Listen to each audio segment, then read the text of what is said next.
Rolling Drinks in a Movie podcast. I'm back here with co-host Chris. What's up? That was loud. What's up? Today we're going to be talking about 1990s Predator 2. Now, we were supposed to record this with Matt. Unfortunately, he couldn't make it after all. Because I remember when we did Predator with him, he hadn't seen any of the movies. He saw that for the first time. That's wild to me. Yeah, I know. It is kind of crazy. And we talked a lot about how we have to do the sequel. So we're finally here to talk Predator 2. Hopefully we'll get him on Predators when we eventually cover that movie. But yeah, for this one, we're going to be drinking Nelson Bros whiskey. This is the cask finish series, the Black Brier, a blend of straight bourbon whiskeys finished in imperial stout casks. Oh. Coming in at 109 proof. So I did try this already. I broke the seal. Do it here. So recently, Chris and I got to visit the Nelson's Greenbrier Distillery. We took a tour. It was a great time, and this was one of the bottles that I bought while I was there. I always see them posting about it. I hear a lot about it, so finally got to pick it up, which was great. Prior to bottling, we pour well-aged Nelson Brothers whiskey into casks previously used to age Imperial Stout Ale at Blackstone Brewing Company. Yep. Oh, whoa. I'm not into stouts, are you? I'm not. We did not try this at the distillery, correct? Correct, yeah. When I first arrived and I went there with Noah, I did a flight of their cask series, and this was in it, so that was the first time I tried it. And I did open this bottle already. I was doing a review video. I haven't edited it yet, but the car ran out of space like partway through, so I didn't even finish it. So I don't know if I'll ever put that video out. But yeah, I'm gonna warm up a little bit here first. All right.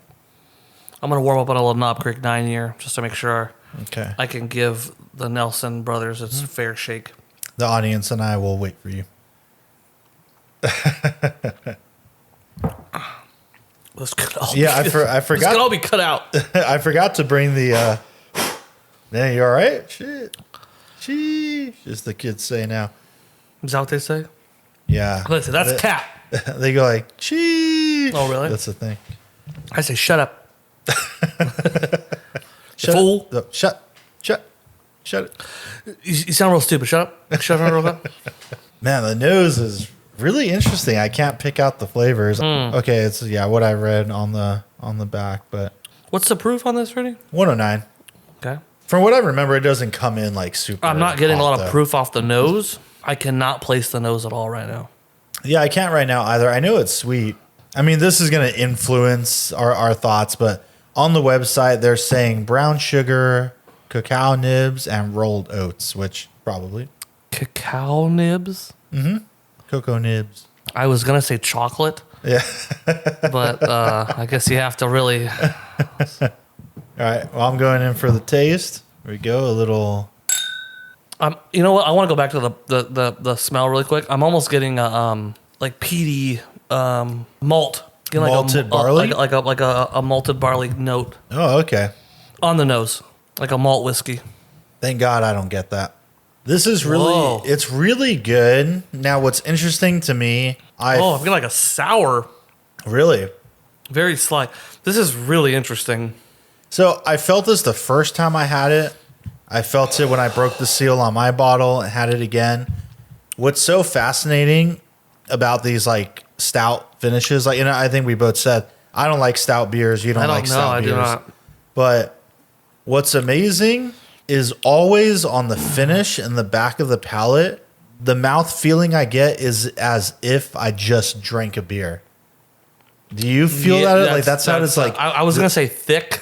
Yeah, like the texture, like literally the mouth feel. Yeah, it doesn't feel like, oh, I just drank a whiskey. It feels like I just drank a beer. I feel like it's the good parts about swallowing a beer of that type, and none of the negative parts of it. Where I'm just like, oh god, I'm full. I don't want the rest of this. It's good. Like I really can't pick out the flavor notes, but man, it has a lot of depth. It's rich. It's good. I think those beer notes, whatever they may be, like kind of amplify the bourbon flavor. Man, I don't get that mixed berry vibe that I sometimes get off of a Nelson Bros Reserve or Classic. Like sometimes that pops off to me, other times not.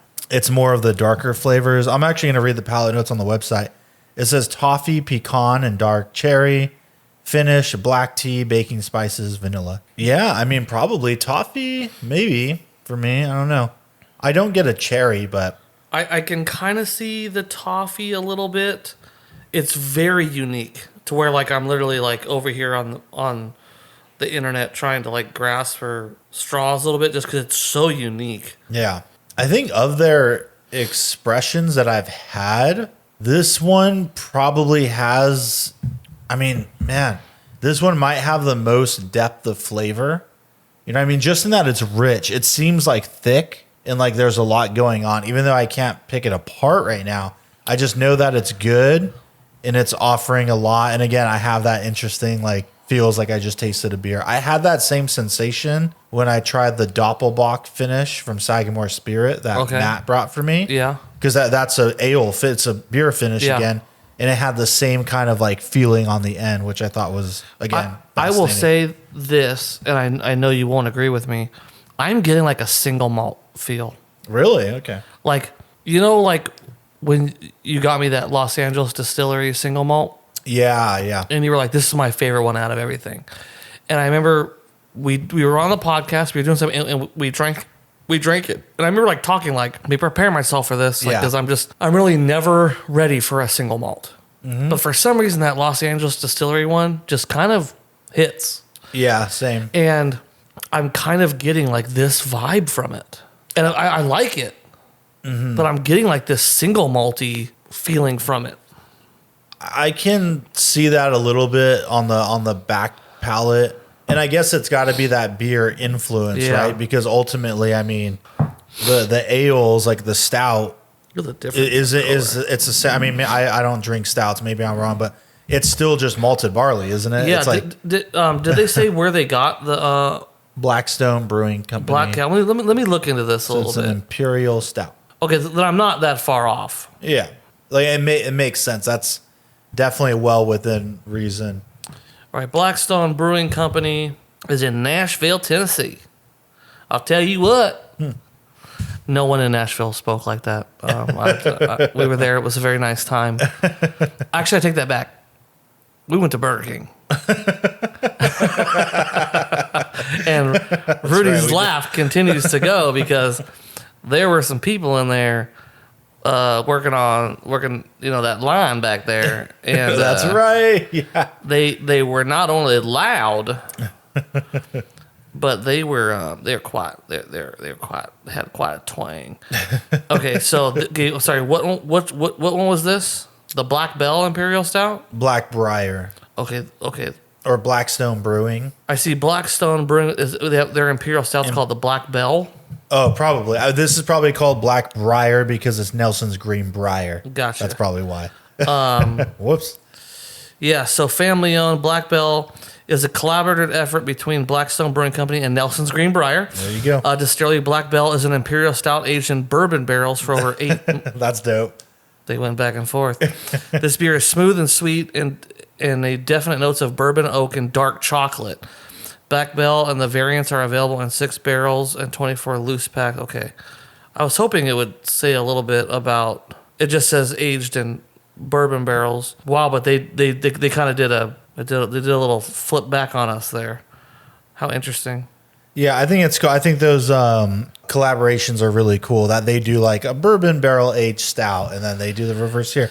But yeah, so stout, yeah, so dark roasted malted barley. That's what okay, it's making.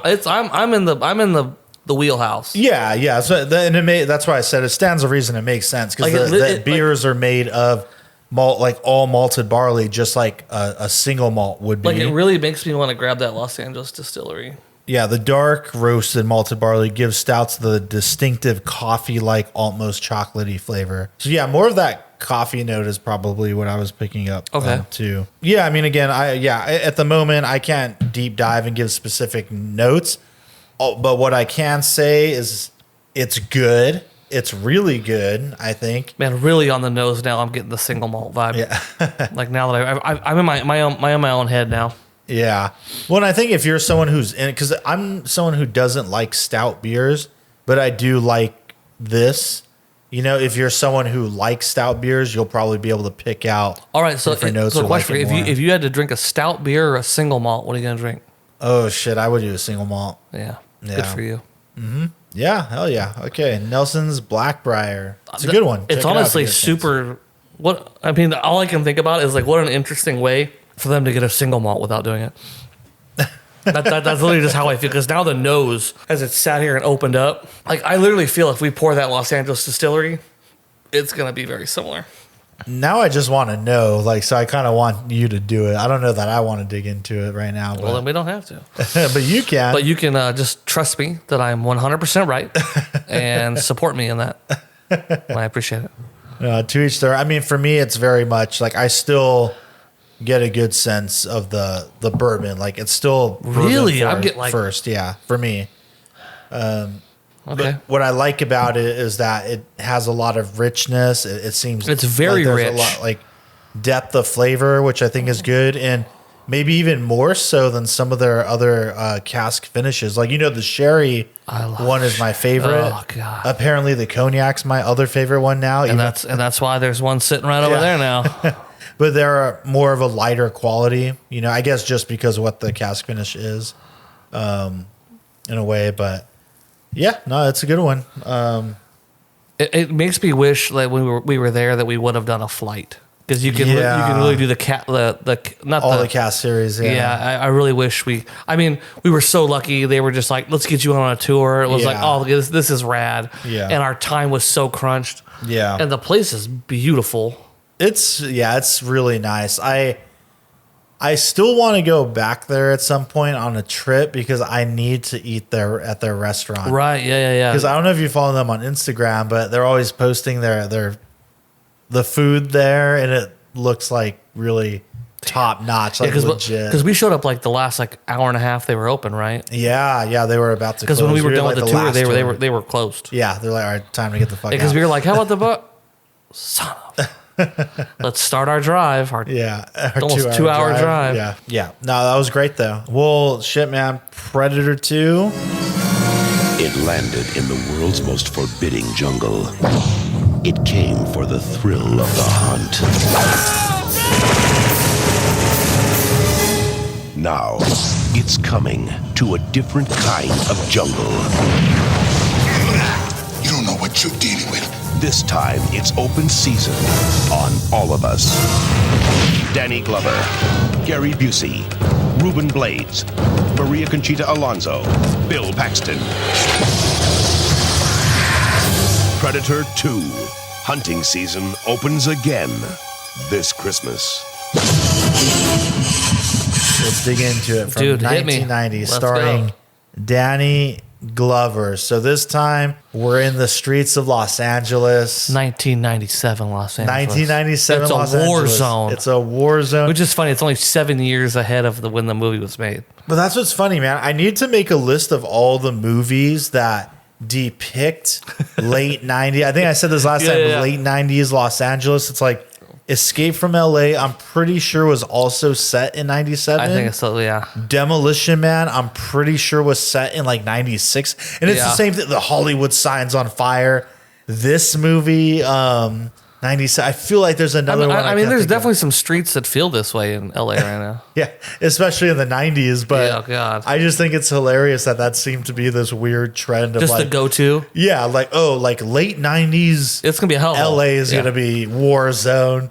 And it's so over the it's fun. I first off, I love the those drums in the first movie. And the camera is in a helicopter going over the trees, and then it reveals the downtown LA sky. I thought that was a brilliant opening shot to kind of pull us into the city. Yeah, because I remember as a kid, 1990, I was in elementary school.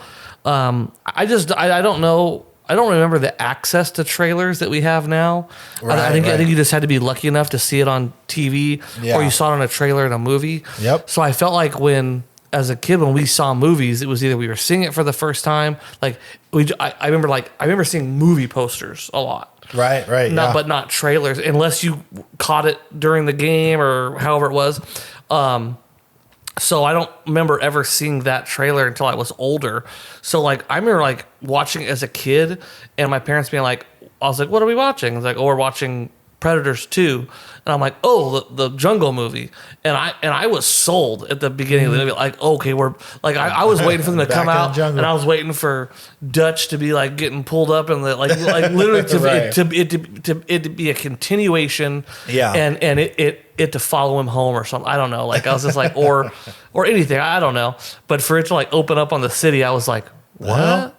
What? I'm not happy about this. But then the wildness ensues, and it becomes crazy. It's so over the top. And it's funny too. I was thinking about this, and this is one of those moments where I'd be interested to see what Matt has to say about this. But because he saw it just like for the first time. But also, so John McTiernan directed the like Predator 1, right? Yeah. Who also did Die Hard and I feel like there's another big man, I forget. But just Die Hard. Predator 1 is a very well-directed movie. Die Hard is one of the best directed movies. Yep. And even right off the bat here, and nothing against, I think the director of this movie was Stephen Hopkins, who also did Nightmare on Elm Street 5, I think, with Dream Child. Nothing against it, but there's something about the way this action scene is covered in the beginning. I mean, it's so over the top, and it's fun. I enjoy it, but it doesn't feel... There's a certain feeling, I don't know, that you get from an action movie like Predator 1 or even Die Hard that just seems more legitimate. I even found myself thinking at times of like, all right, James Cameron doing Aliens and how it's so well directed and the shots are composed and it's just a whole different feeling. Like, why does this movie not feel quite the same? I don't know. I'm getting into like a weird zone here, but I just noticed that really stuck out to me, and I can't put my finger on it. And it's not even to say that it's of a lesser quality or anything. It is a weird different pace. Yeah, like just different. And I think as someone who's interested in directing, those things stick out to me more. Okay. So that's why for me, I probably get too deep into like, why does this feel different and not the same? And, gotcha. Okay. But it's hilarious, dude. And you got the news, got hardcore, whatever this fucking show was. Hardcore news. That guy he's like over the top in all those 90s movies and 80s movies. And then Danny Glover just rolling up in his car and coming up with this plan. And I don't know, man. And I just love that they're like, because they're also talking about the heat wave. Yes. And because like, the Predator loves the hot and humid weather. But like they're talking about that and just like the crime rates and how it's out of control. And then in the first part, what is the issue they're dealing? Yeah, hit it.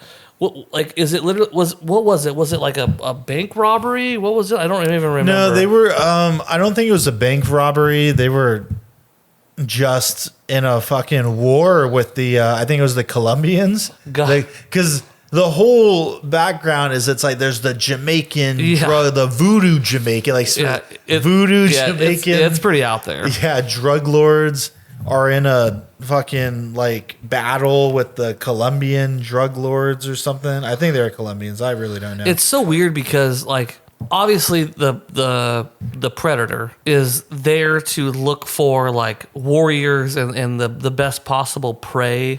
Yeah. And all those things. And I look back at this flick. It's like, so the Predator lands, comes in, and decides to attach its like to these Jamaican drug lords.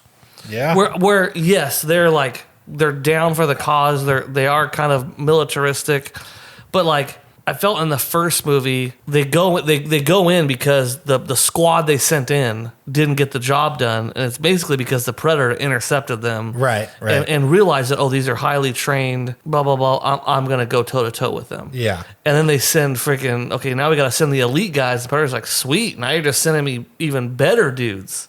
Yeah. And so it literally it's like the best of the best people going in. And so they're all like Green Berets and shit. Yeah. And so it's so funny that like in this movie, it's like the Predator selection process is the Jamaican drug lords and the LAPD. After they whack all the Colombians or whatever. Yeah. In that. So when they're like in their armory, and I love that dude just gets a like a handful of Coke and puts it in his face. And it's like, the guy with the long hair. There are a lot of scenes in the film, especially in the first half, that are pretty gratuitous. It's like, did we really need this scene? Yeah. Is this scene? But I do like when they walk in, they skinned them all, and they're like hanging upside down. I'm like, that's why. I remember my mom saying, that's why you don't do drugs. Yeah. Well, and that part was like later when they get, because I think only one person gets strung up in this first scene. Everyone's just dead on the floor. Right. And they're having this whole talk of like, oh man, like, so they came in and got out, but who would have done this? And there's no way one person. It's when what's his name finds the thing up in the wood, right? Ruben Blades, Ruben Blades, who is completely underutilized in this movie. I hate that he gets killed so early on. They could have done way more with him. They needed him to. They needed that spark, and he was, that spark. It had to become personal for. They could have used Bill Paxton. Yeah, who I like Bill Paxton's character.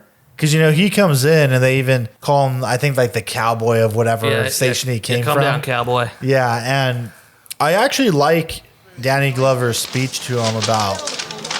This guy's Jerry Lambert, the Lone Ranger from Rampart Station. That's the wrong Ranger? I thought he was here to fix the air conditioning. I said, lady, you are under arrest. And she said, why? I said, because your husband is dead. You killed him. And you know what she said without missing a beat? No. She said, I stabbed that son of a bitch plenty of times. He never died on me before. I have heard about you. Yeah? Yeah. All right. Like your last partner got shot? Well, you try that cowboy shit with me, fucking, you can kiss this. Goodbye. Got it? Yeah, I got it. Well. I see that the three of you have met. Lambert, if you're feeling up to it, why don't you limp your way in and go see the lieutenant? He wants to talk to you. God damn, is that bitch on the rag or what? This is what I call a speech, kid. It's the only one I got. I only give it once, so pay attention. Till now, it's all been fun and games, cops and robbers, Dunkin' Donuts. But you're in the shit now. Metro Command is a war zone. Lieutenant, I paid my dues. I had to bust my ass to get my transfer. And that scares the shit out of me, kid. No one requests to come down here unless they're looking for a reputation. There's no room for showboats or anyone looking to prove themselves. Now, I won't stand for it. Now, don't get me wrong. We need good cops down here, and they say you're good at what you do. But the team comes first. You live by that, and you'll be okay. And we'll all be there for you. Remember, the door swings both ways. That's it. What I like about his character is he's like the funny guy. This is my specialty. Yeah. Surveillance is my specialty. This, that. He's kind of doing the Bill Paxton thing. But I love that it doesn't become this trope or whatever where he's hot-headed or he does do something stupid to get himself killed. No, he definitely... Or to get someone else killed. Like, I thought it was interesting that he is a good cop. And he does do what Danny Glover is asking. Well, he definitely evolves. I think he just comes in with that, like, hey, I'm a new guy. Hey, like me. Yeah. But then he ends up doing like a really good job. Yeah. Well, yeah. So when did you see this movie? I saw this when I remember seeing bits of it on TV as a kid. Okay. Like the first one I grew up with because we had the tape. This one we never owned. So I probably didn't see it in its entirety until like late high school, most likely. Probably bought the DVD. As a kid, like catching it randomly on TV, though, I do remember very clearly like the apartment when it's like running through the apartment building through that old lady's restroom and shit like that. The train scene, the cemetery. The cemetery scene. And that's one thing with this movie that's so interesting to me. And normally I don't call this out because it's, it's suspension of disbelief. You just kind of go with it. Gotcha. But there's so much is contrived in how it gets from point A to B. Like the train scene, it's like, obviously the director, writer, whoever was like, it would be fucking dope if it's on a subway train, just murdering a bunch of people and the lights are going haywire. Who's the producers on these? Joel Silver and a few other people. Okay, Joel Silver already makes. Yeah. Wait, you already nailed it with one. Yeah, but that's it. It's like, it would be cool if this happened, and then the lights are strobing. That's going to be a badass scene, and the predator is going to say, "You want some candy?" It's going to be really creepy. Hey, you want some candy? Yeah, I do love that. Want some candy? But I'm just thinking the whole time, I'm like, why was it on top of the fucking train? What was it doing? Why was it on there? And why did it jump in randomly? And I know they set it up in that you have like the gangsters in there that are like punking that guy. Yeah. He pulls the gun out. And then I thought it was a funny gag where like all the civilians, everyone like pulls out guns. And then, the two cops happen to be in there. But then the predator starts murdering everyone. And I guess that's how they justify it. It's killing everyone because they're armed. But still, why was it there in the first place? Why was it even at the fucking cemetery, just hanging around? It's just scoping their people, man. Just I want to see like what is he capable of? What can you do? Yeah, the cemetery I'll live with. And why didn't it just kill Danny Glover right then and there when he pulled the gun on it? But because he wants it to be in a battle. Even though he killed everyone else without a battle, right? I mean, they probably put up a little bit of a fight. Yeah. Another shot that really stands out to me that I think is actually a brilliant edit is at one point Danny Glover's like, everyone's getting whacked. The stereotype of the voodoo Jamaican shit is so wild. It's really pulling hard. Yeah, when they string up the other cartel guy and they rip his heart out, and then the predator shows up and murders all of them. But what's cool about that scene is that's when we first get to see all the weapons. Like it uses the spear and the net and all that bullshit. Blows someone away with the like little plasma rifle. It's wild because like when I was younger, I liked this movie better than the first movie. But it's because I was a child, a stupid kid, a nincompoop. But I when I look back at it now, I'm going to become a movie editor really quick. If they could have taken out everything with the gangs and somehow, I mean, maybe used part of it, but not as much as we got. Because I loved the idea of when Gary Busey shows up and he's like, no, we know about this thing. Like, we got this information from freaking NAM. We got this stuff. Or wherever they were. Like, we know what this thing is. We know how it sees, and we need to... Because now it's like, oh, shoot, now they're trying to figure out what it is. And I just think they stick a little bit too long on the drug lord thing, like you said, like the train sequence. I wish it would have gotten to the Gary Busey a little sooner. Yeah. And I wish it could have been like, because it's very much like stay out of our way. Yeah. And I think it could have been something. I don't know. I just like when it got to that part, I remember like being older, like, man, I kind of dig this part. Well, I like how they build up to it because we meet the Gary Busey, like Keys character early on in the movie, like right after that first action sequence because he shows up. I get it. They're planting the seed. I just wish that once again, like all the scenes with like the coke dealers and all that stuff and the voodoo dude, it's just like. Well, I think, and you didn't. When was the last time you watched it? Because you didn't rewatch it. Okay, I do. I mean, maybe it's just me. You've seen it more than I have, I think. But when I watched it, just last night, I don't think it stayed with the cartel gangster stuff that long. You know what I mean? It feels like. We have that opening scene, and then we get the scene that I mentioned where it shows all the weapons, and after that, we're already kind of out of that element. I guess and that this is still like the first 30 minutes of the movie. I mean, maybe it's different for someone that's seen it recently, but like as I just go back and I feel like I watch it every single time, I'm kind of just like, I'm over this. Like I'm over this. That aspect of it. Yeah, maybe it's not even a timing thing. It's just the aspect of the movie. Yeah. Of to where like could it have been something? Could we have had that moment at the beginning of the film, and like immediately like we go into like the Gary Busey thing, like, or maybe if that scene was a little bit bigger and a little bit more epic and a little bit more like tactical and then like maybe while it's happening, like I don't know, it just feels like that aspect of the movie is my least favorite part. There's so much more about the movie I really do appreciate, especially the ending. But like I feel like that part I'm like watching it just like I could just kind of fast forward through this and it doesn't really do anything for me and it doesn't change the film for me. Interesting. Yeah, I mean, well the one part I was gonna mention, like, I mean, I don't know. From my perspective, I feel like it gets out of it pretty soon. The one part I was going to mention a while ago, and I just kind of got off track, that I think is a brilliant edit, though, is when Danny Glover goes to he gets a meeting with King Willie, who's the leader of the Jamaicans. But so that moment when they're talking, it is kind of whatever. Like when I didn't, kill them or whatever. That wasn't me. There's a demon or so, whatever. Yeah. But after when Danny Glover's like, all right, sure, man, whatever, he walks away. And the dude's by himself, and the predator lands in the water, and then it's a great special effect that holds up well. When you just see like the footsteps in the water is really cool, and when he takes out his sword and they're about to go, and it just cuts to like a close up of him with his mouth open.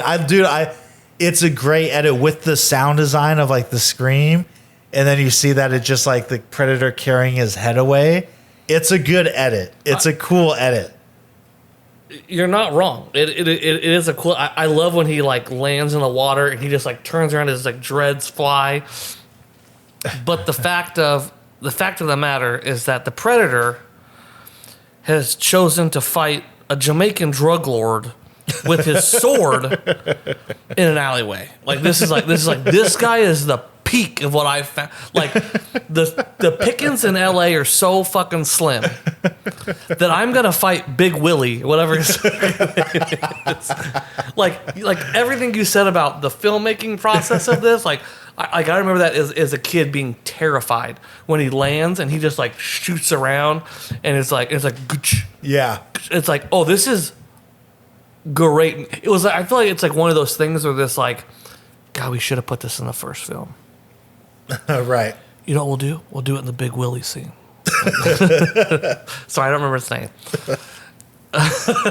But like once again, like that was it. I would have rather it been like, I don't know. Once again, I'm not a filmmaker and I'm not going to remake the film here, but like all those things you said about the filmmaking process and the cutting process are 100% right, and I agree with you. But at the end of the day, the predator chose that his apex predator for him to go against was a drug dealer with a sword in an alleyway. Well, that's how I feel about the whole Danny Glover thing. Like, it always comes back to, all right, I think about how much shit Arnold had to go, and Arnold, who he is, and all these Green Berets. Yep. To get to the point of like going hand to hand with the predator and getting his ass whooped. Yep. So it's always hard for me to believe. I'm just like, okay, and now Danny Glover's gonna fucking fight. I'm too old for this shit. Yeah, he's gonna be the dude. He's gonna be the guy. Yeah, they didn't even get Riggs. They got Danny Glover. They didn't even get the registered lethal weapon. The guy living on the edge. Right. They got Danny Glover. It's his birthday. Freaking kids getting ready for prom. Yeah, it's in this time. I don't watch this movie that often. Like in my lifetime, I've probably only seen it 3-4 times. Okay, I've seen it 100 times. Yeah. So this time I did buy it more because he does land a lot of shots on it when they're in the fucking the refrigerator, the slaughter. Right. Yeah. You know what I'm talking about. Yep. Yeah, the slaughterhouse. All right, he did shoot it several times, so I can kind of buy that like later on. The Predator's weak. He's been through it. He even got his arm lopped off with his own little boomerang. Sure. But it is a bit of a tall order for me. Yeah, there's not a guy in the SWAT team that has like more like yeah. We don't have like we don't have Dutch's like little brother. Yeah. Yeah. Which is fine. I think the producers are trying to really help LA's finest in a time of darkness in Los Angeles policing. Oh yeah, huh? That's so maybe they're trying to make them seem like superheroes. I mean, it wasn't until 4 years later where it got real bad, but yeah, neither here nor there. One little fun fact: I don't remember the actress's name, but there's a part where they're talking to the coroner. I think about how Danny Boy got killed, and they're analyzing the tip of the spear that they found, and this lady is analyzing it, talking about how it doesn't match anything on the periodic table, so we're getting the clue that it's not of this world. Yeah. That is Mother Superior from Silent Night, Deadly Night. I don't know if you've ever seen that movie. No. Not in the Christmas slasher movies, but all of the horror fans out there, Silent Night, Deadly Night. That was Mother Superior. I didn't know she did any other movies, but She is in Predator 2. She's trying to branch out. I really appreciate that. What else was I going to say? You want some candy at the cemetery? Yeah, that freaked me out when I was a kid. Candy? I remember that. But I did like it when it came back on the train. Like the train sequence is kind of neat. It's neat. Like it's a cool sequence. My only thing is that it's contrived. I get bummed out that Bill Paxton gets whacked. Yeah. But that moment when I want some candy. Yeah, but he does a good job. I like the bathroom scene. When it's like medicating itself, first aid kit. It's like such a Terminator moment. Yeah. You know what that reminds me? And the lady outside the bathroom or whatever. Yeah. Herbert, someone's in our bathroom. Yeah, it gives me Terminator vibes like so much. Yeah, like at the sink, just like doing the thing. And prior to that, man, one shot that I really dislike is when after Danny Glover unmasks it. And he does the same line that Arnold does, like, you're one ugly. You're one ugly. But then the Predator, like, grabs him. Yeah. And there's that weird close-up of it. And it's like, motherfucker. And throws him. And later on, I think it's when they're hanging on the building when he cuts its arm off. Okay. It says something else. Not motherfucker, but it's like the same exact shot. Yeah. That really, really bothers me. Well, yeah, we didn't even talk about it. Yeah, let's talk about the keys part. Gary Busey. When finally Danny Glover's pursuing the Predator after the whole train situation. Yeah. And they run into Keys, and now he's getting the whole like lowdown on what just happened or what's going on. I do like that they take this step in this movie of like, oh, we've been tracking this thing for weeks. Yes. We learn that it sees our heat. Yes, like they're doing their homework. Yeah, here's our plan to capture it. It comes over here to feed. Apparently it has a taste for beef. And I do like that. And you'll notice that on one of the screens, you see the chick, Maria, from the first movie is on one of the screens. Like, really? In, like, the debrief. Yeah. Wow. Cool. I haven't caught that. Yeah. It's really quick. It's only for a few seconds. Okay. But, you got Animal Mother from Full Metal Jacket. And I do think this is a pretty good scene too, when they're all in there. And of course the Predator can like switch its view. Yeah. On its fucking helmet to see whatever, and all these fools just get whacked. And I love that part where it's just like they're so like bought into like it sees the heat, and the Predator's like, yeah. Yep. Oh, there they are. Gotcha. And this is another moment that was reminiscent of Aliens to me, is when Danny Glover's watching and he realizes it's like, oh shit, it's like it sees you, and he's like, yo, Animal Mother, like pull him out, tell him to get out, and they're just like, no, you stay out of this. And they're just like watch all dumbfounded. And then he puts the headphones on and he's like, yo, Keys, get your people out of there. You've been made. And they're just like, yeah, go fuck yourself, Danny Glover. And of course they all get whacked. Yeah. Shut up, Ripley. Yeah. And he's got to go in there. He opens up his trunk. He has all these weapons and guns and shit. I will say I like that as a kid. Like everyone's like wild weapons in that film. Like his handgun with the scope. Yeah. I feel like I had a lot of growing up, like in the 90s, your access to toy guns was wild. Right. I remember I even had one that had a recoil. Okay. Like the top slide would actually shoot back. Okay. And go like, and then you could actually grab the slide and cock it back, and the gun would go. It looked really real. And I remember my mom like painting more orange on it. Yeah. Because she was like, this one's a little too... Yeah. It's a little too real. Because, like, I don't want... Like, as long as you had batteries in it, when you pulled the trigger, it recoiled like a gun. Right. And my mom's like, even if a cop can't hear it, just the fact that they might see it recoiling, it's a little concerning to me. I love that thing. I don't know what happened to it. I think my mom threw it away. But that was my favorite toy ever. Talk about a different time where we could have toy guns and... For real. Would be fine.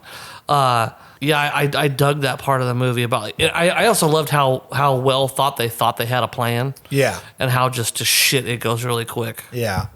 And it was good too. Like you're listening to them and you're like, oh yeah, they got it figured out. You're like, oh, that's all the stuff from the first movie. Yeah. And I was like, they're gonna catch him. Yeah. They're gonna catch him, and then the next part of the movie is gonna be they have this guy, and they're gonna be like running tests on him. Yeah. And then something's going to go wrong, and it's going to get out, and it's going to just claw its way through everybody. And then Danny Glover's going to have to go and avenge everybody. But that's not the movie we got. I do like when it busts out its little boomerang weapon. That was pretty cool. It just cuts that fool in half. Dude, those are like moments I appreciate when it's just like, oh, its toys are different. Yeah. Like, man, that like isn't that the same thing that Danny Glover uses to cut his arm off? Yeah, because I think it gets stuck in a wall at some point, so he grabs it. So he has it for the back it's like half on his of the waist movie. or something like that. Or it's in the, or is that where it's on the wall and he's using it to climb up and he gets it, it goes whap and it goes yeah, and he cuts his arm off. Yeah, and that's how he kills it. He uses that weapon to kill it in the end. His rib cage. I do have to say, I mean, tell me how you feel about this. This whole because from this point, like the whole slaughterhouse thing, and now Danny Glover shoots it. It gets up. It's just the two of them now. He's going to pursue it. So we're in like the final sequence. So to me, this all felt really long, like too long, because they get out of the slaughterhouse. Now they're on top of the building. I literally can't even remember how they're on top of the building. I think they're just chasing it, right? And it like works its way to the top of the slaughterhouse. I guess so, yeah. And, then it goes into the other apartment building, and Danny Glover climbs over there. They're running through the building. Now he's got to go down there. Like, all of it just felt super long because all of this goes up to the point where he falls into the hole of the elevator shaft, and the spaceship is, like, underneath the building. Yeah. That was all really bizarre to me. I don't get that. Like, it's kind of super silly. I was really hoping that we were, because like I was hoping we were gonna get something to like the spaceship had been there a while and maybe it woke up. Yeah, but it's like it's under like how did it? I mean, I guess it's in that like that because he comes out that like tube at the end, right? It's like the.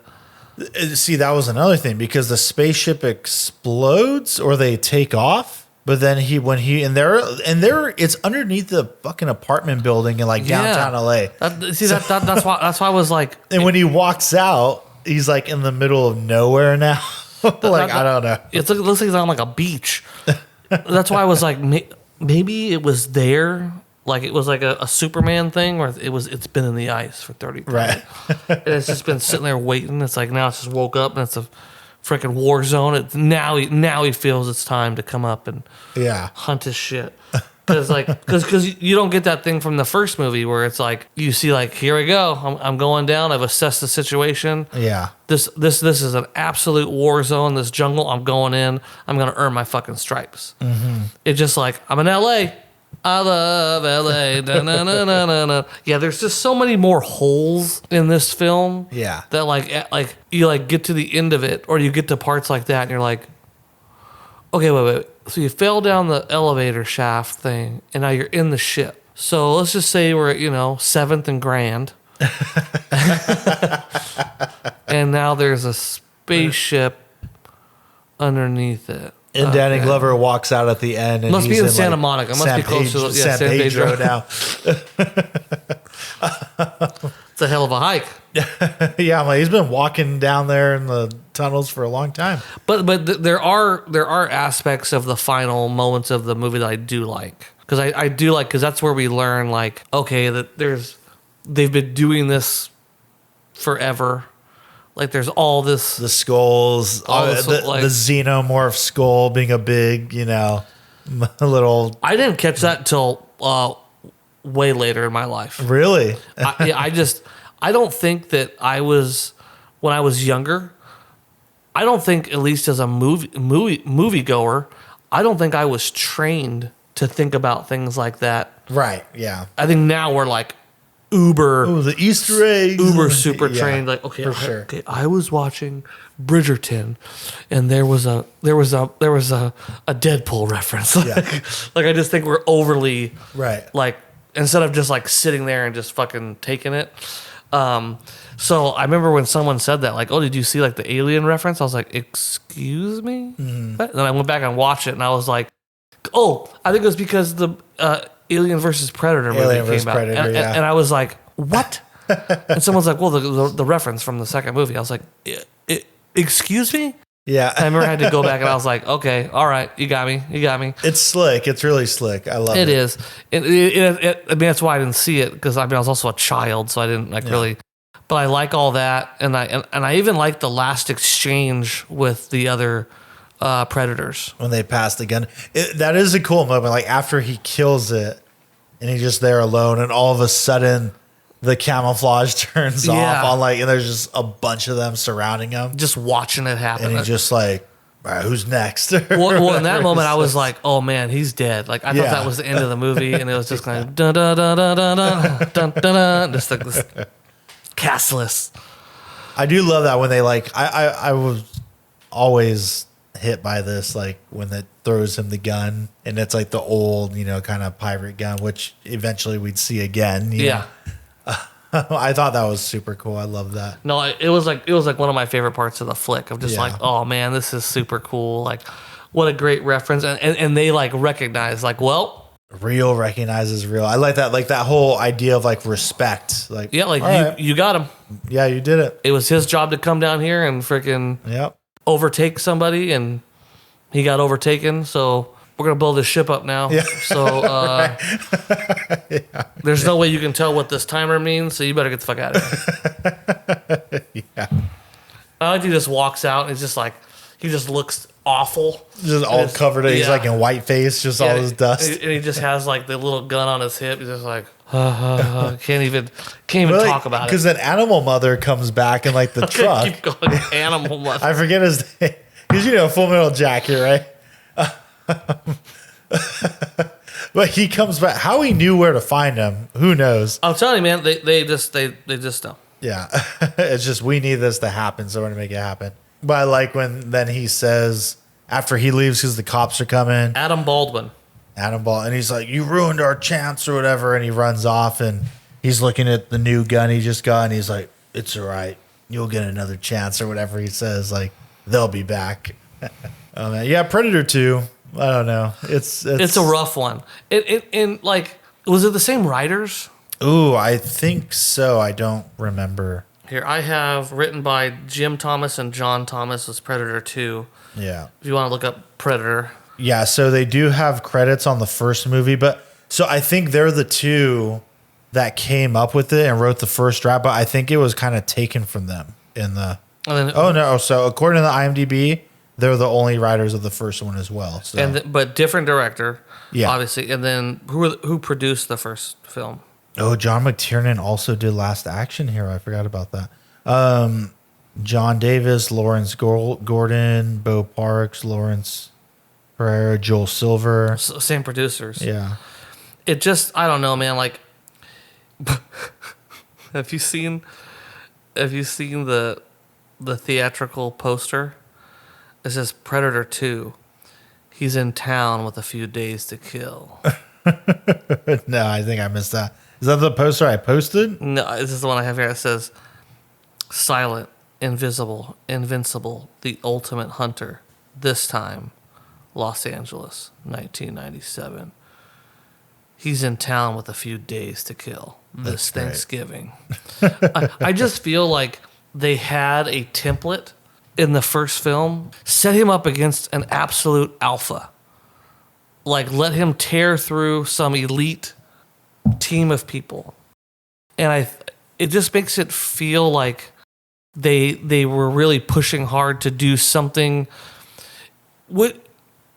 It's also interesting that like the movie came out in 1990 and they picked 1997. Like in that point, in that point, like if you're gonna put that much money in the movie, pick 2017 and tell me it's like a really bad time in Los Angeles, and the cops are like it's practically Judge Dredd or something. Yeah. Like it just seemed like that is weird. It seems arbitrary, right? Like why 7 years? Why put it in not just right now? I think that like. I immediately want to see the movie pick up where it's left off. Right. Like, and like, obviously Arnold didn't want anything to do with this, whether or not he was approached about a sequel or not. Yeah. But it's like, I think with that type of star power, like, hey, what can we make the next part of this story be? Where it's like maybe like we bring him home or something for a debrief. And they're like, nope, we sent a signal home. Or like, Alien A sent a signal home that it got freaking toppled. And it's like, we got toppled by this young little species. Mm-hmm. Send Yeah, send another one. Send one of our, like, this is not going on our docket. Yeah. And then maybe he goes home to LA, and it's like, nope, we are continuing this hunt, and now it's like tearing through Los Angeles to try and find this guy. Yeah. Which I think listen, I just made a better movie. Like, get me in the room. I'll take, I want to be greedy. I'll take $500 million. Is that a lot? I already got a guy that could be director of photography. You can do that, okay? I'm gonna direct, but not really a director. Like I want Denis to do it. Can you imagine him do a Predator film? A Predator sequel directed by Denis Villeneuve. I just imagine, dude, it would be so good. No, it'd have to be like a horror movie, like director, because I want some jump scares. I mean, I could see Gareth Edwards, of the creator in Rogue One, doing a because I want to see something where it's like, is it in the house?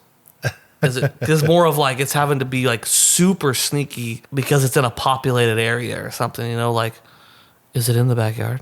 Did I just see pixelated leaves, dude? I just think I created a short film that you and I need to do. Yeah, maybe. Yeah, we do it here. It's like when we could call it Predator Homecoming. Or what's it called? What's it called when you end your time in like the service, like discharged. Or like honorably discharged, or on like, leave, or we could be like Predator AWOL. Yeah, so I was about to say that. Predator AWOL. Yeah, I mean, we're Dutch is coming home, and we're coming home with him. It's better than coming home. It's better than bag. He's in town for a few days with time to with kill. Time to kill. God, man, that just has Joel Silver written all over it, man. I just appreciate that they did try to do something different, and you can clearly see in the movie that it's like, all right, we just need to do something way different. All right, we're gonna set it in the city, asphalt jungle this time. LA. Just think of like the hit kind of sequences we can make. Doesn't matter how they get there, but just force it into the script. I mean, I'm surprised we didn't see the Hollywood sign, or there wasn't like a big fight at the, you know what I mean? Like, I would fully expect some nonsense like that. Well, I think is that when the Hollywood sign was falling apart, or I think that was Demolition Man. No, I'm saying in the 90s.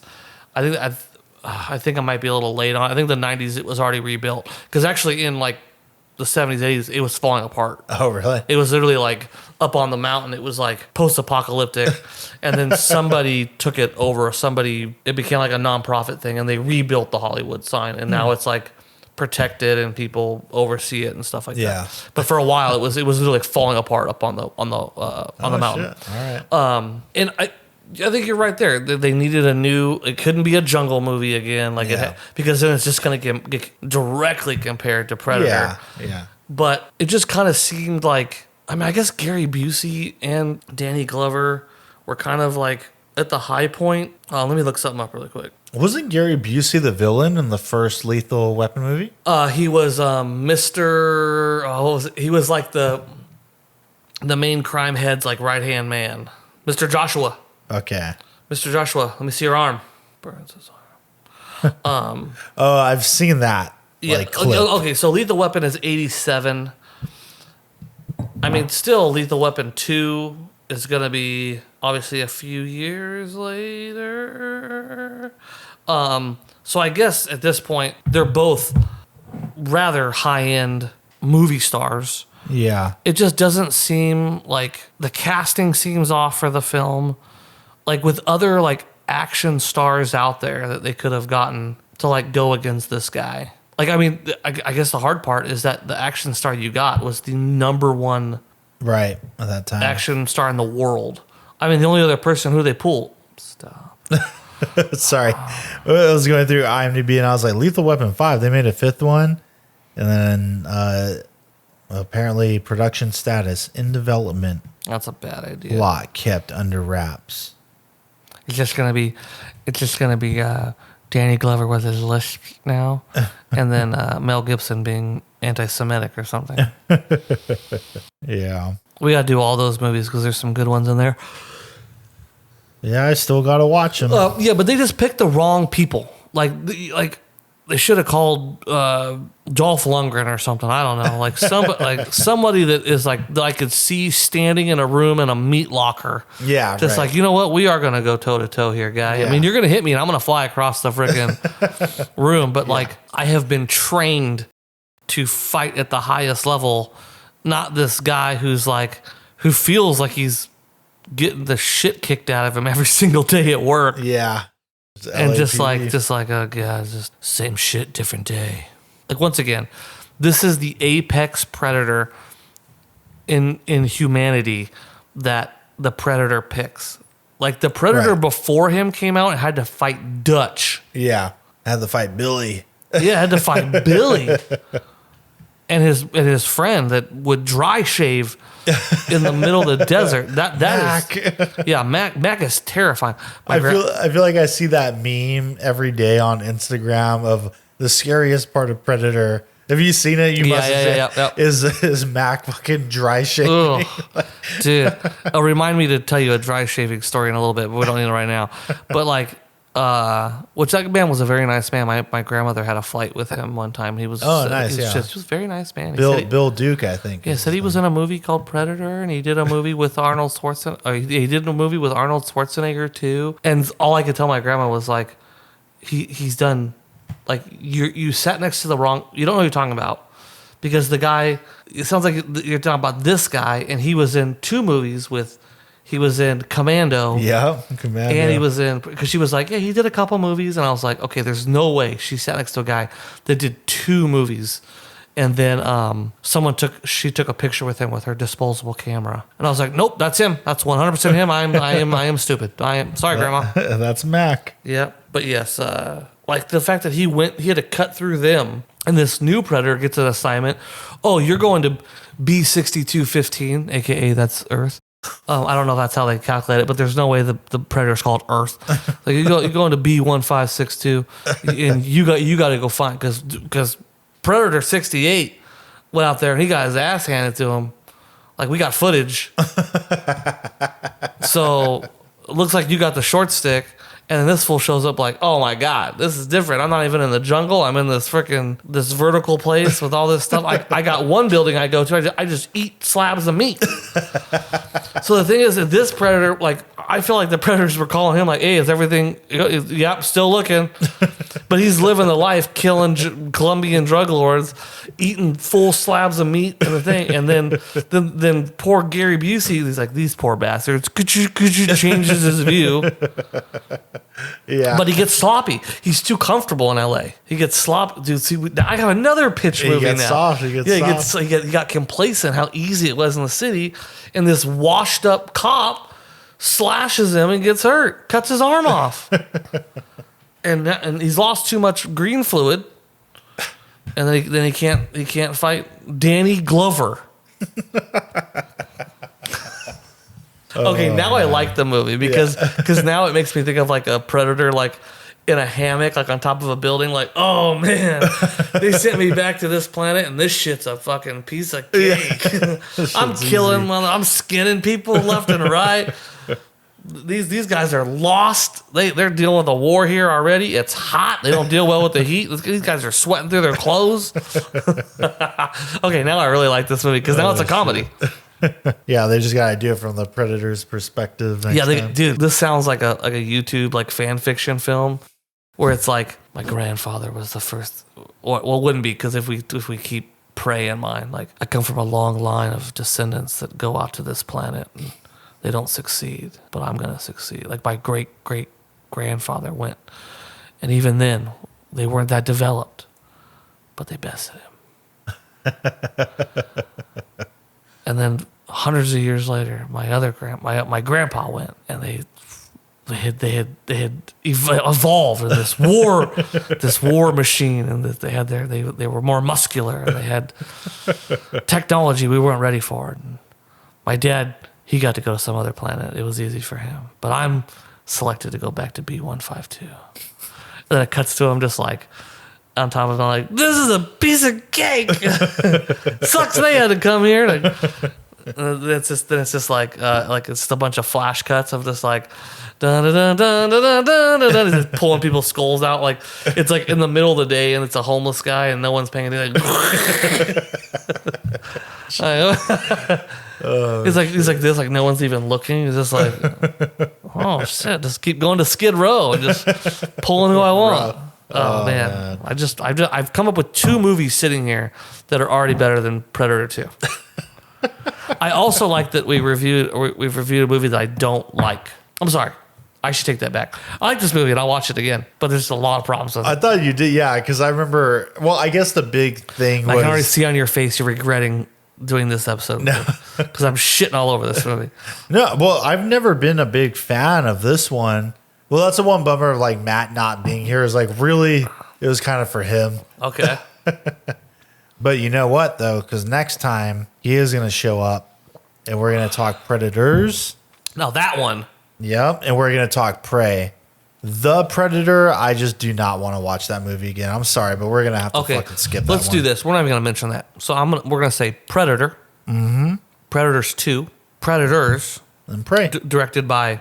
Nimrod Antal. No, produced Predators. by Robert Rodriguez. That's right. He didn't actually direct it. And then Prey. They pulled a fast one. Rank those films. Predator, Predators, Prey, Predator 2. Prey I've only seen once. I gotta see it again. Like when we talk about them, like Prey might move up.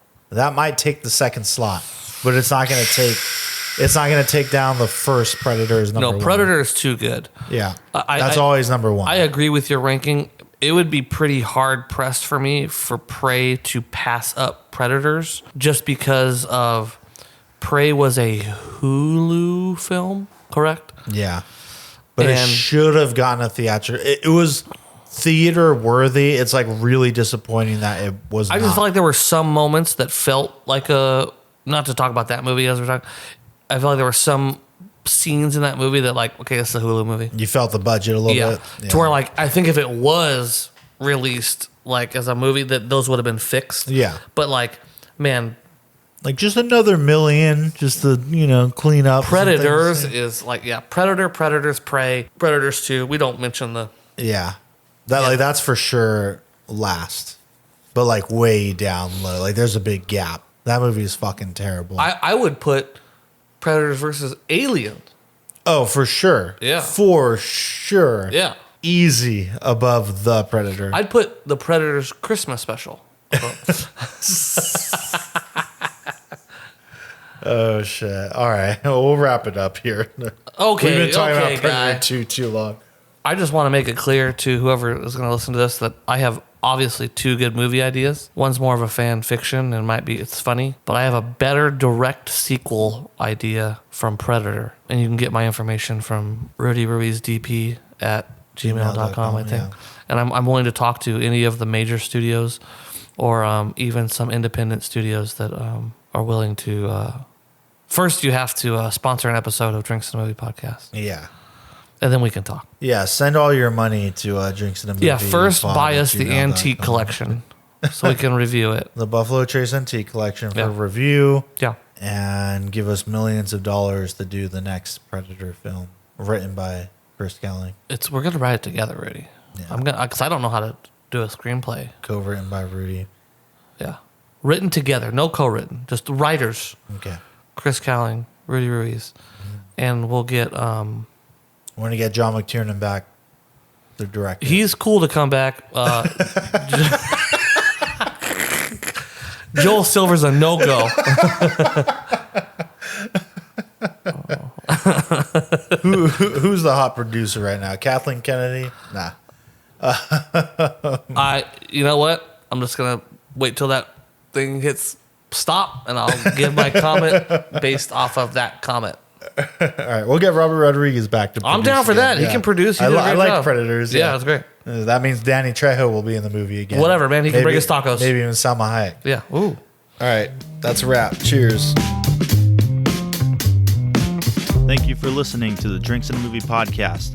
You can now find us on Instagram at Drinks and a Movie Pod, where we'll be posting photos from all the various films that we discuss. You can also email us at drinksandamoviepod@gmail.com. Please rate, review, and subscribe, and thank you for listening.